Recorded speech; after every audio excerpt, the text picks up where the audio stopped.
Today, let's look at some unique real estate lead generation strategies that actually work. Now, trust that these are not going to be the stereotypical ones, such as cold call, such as door knock, such as work your sphere. Those are known. Those are not unique. Those are true, tried, and tested. However, I want to give you some out-of-the-box strategies that are working right now. Hey, it's Jaime with JaimeResendiz.com, where we have one of the fastest growing and largest real estate agent communities worldwide. All right, so let's dig right in. The first one is vendor partnerships. Now, this is not your traditional partnerships. I'm not talking about partnership with mortgage professionals. I'm not talking about partnerships with divorce attorneys. I'm talking about vendor partners. I'm talking about handymen. I'm talking about landscapers. I'm talking about roofers. I'm talking about pool companies. I'm talking about tradesmen that speak with homeowners every single day, because it's these professions that hear about things first. So if a homeowner is looking to sell,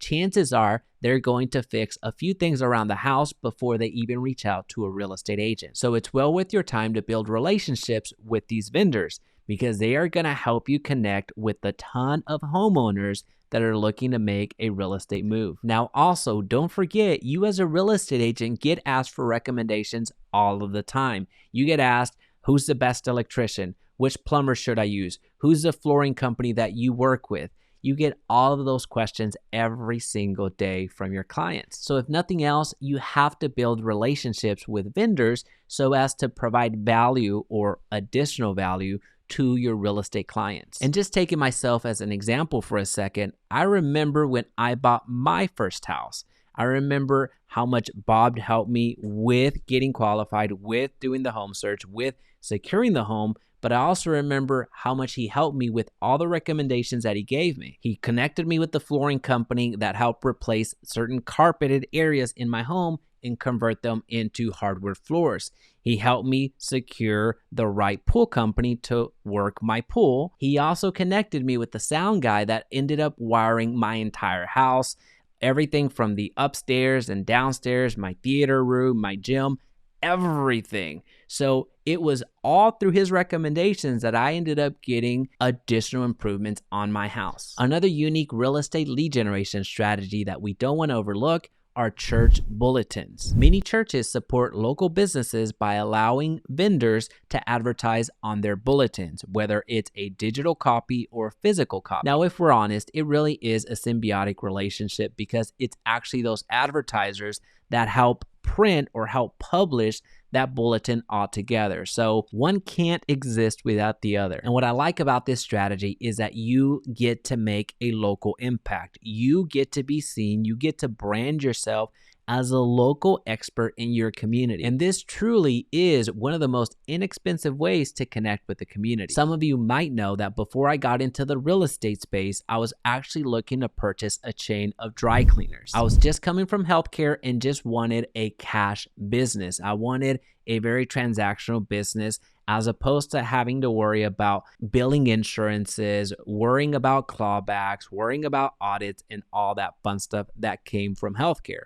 So I was actually looking to purchase dry cleaners. It was through that experience that I became very close friends with the owner of the dry cleaner that I took my dry cleaning to. And he helped me understand the dry cleaning business a lot more. But something really stood out to me whenever I was learning more about his particular business. He was actually allowing businesses to advertise on his dry cleaning bags. He would sell the advertisement rights to local businesses in exchange for them paying for the bags that he needed to provide for his dry cleaning services anyway. So for him, it was just a break-even endeavor. This is something that he wasn't looking to monetize. He just needed somebody, a local business, to pay for the bags altogether, and he was willing to let them put their logo and their contact information on the bags and advertise. Now, something that I really like about that strategy, especially as a real estate agent, is the individuals that are doing dry cleaning, they generally have a little bit of disposable income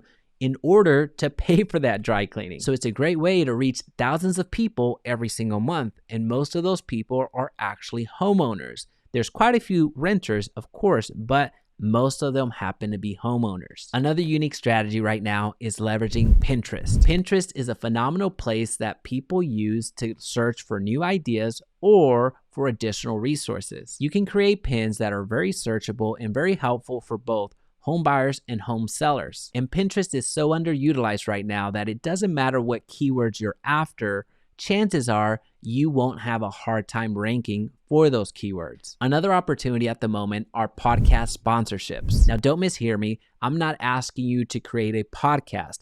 What I'm asking is for you to sponsor podcasts. There are thousands upon thousands of podcasts out there, and many of them happen to be local to your neck of the woods that will gladly take sponsorship money. It's actually a big strategy that we're using from our software company, Agently, to purchase spots on these podcasts that are speaking to real estate agents specifically. And this is something that you can do as well to target homeowners and home sellers. You can target these podcasts that have to do with home decor, that have to do with financing, that have to do with topics that home buyers or home sellers will find interesting. And why this works so well is because podcasters have a very loyal fan base. And believe it or not, podcasts in general have an insanely high retention rate. And another strategy to look into right now are social media post sponsorships. Now, this is something that you can do on Facebook groups or AKA meta groups, on Instagram, on TikTok.